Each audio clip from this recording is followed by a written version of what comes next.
Assalamualaikum sahabat semua. Jadi hari ini kita pengantaran daun pisang ke Sungai Petani. Jadi hari ini di Sungai Petani kita 3 tempat BBJ, Angka dengan Betul.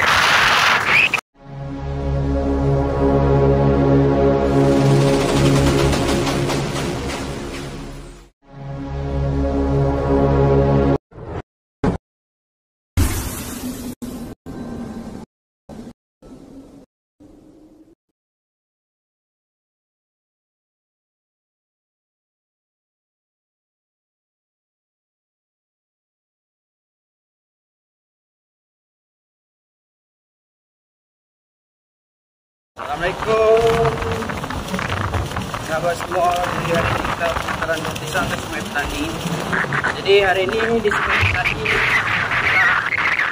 kita 3 tempat BBJ, Angka dengan Betul.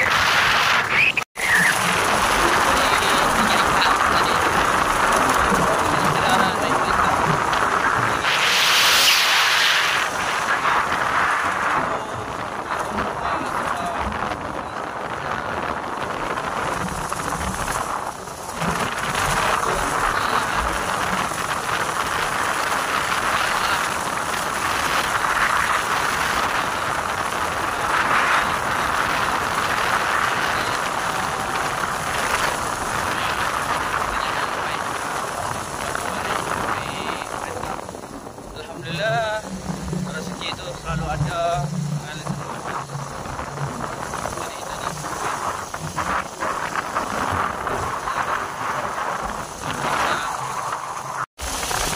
Kurang lebih perjalanan daripada rumah sampai ke entry kurang lebih 1 jam lah. 1 jam kita sampai di entry. Kita hantar daripada sampai ke Bandar Berjaya kurang lebih 1,5 jam lah, 30 menit lagi hantar. Sebab potong lagi traffic kan. Jadi kurang lebih 1 jam setengah lah perjalanan sampai ke balik ke rumah.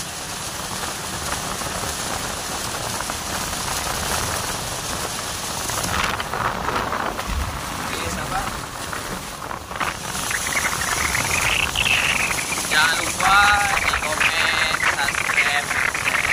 Jangan lupa di follow akun TikTok kita, YouTube, Facebook. Terus sehingga kita ini akan bisa berkembang dan bisa bermanfaat untuk orang lain. Sahabat, akhirnya kita pengantaran di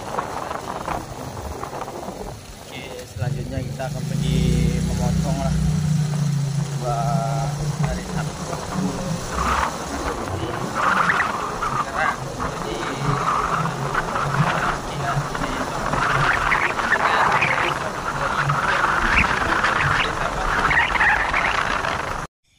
jadi sahabat, jadi malam ni kita ambil daun ni, kita bukit lampu ni. Ya macam ni lah, gelap ni hutan. Hutan kita bakar lah tu. Kita ambil di sana. Kita temani 3 ekor ni. Ni dengan kucing kita ni. Ini 2 ekor lagi. Tu satu.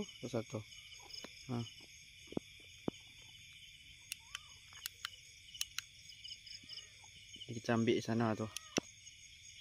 Tu. Tu lama kita ambil kan. Kita tu lagi kita ambil. Terus saja kita bakar lah, jadi biar nampak kan. Biar nampak sikit. Tu sana jalan lah tu. Sini jalan tak semua memang. Jadi di sini kita ambil ni daun. Lagi kita ambil sana lagi. Okey sahabat, ikuti terus perjalanan saya.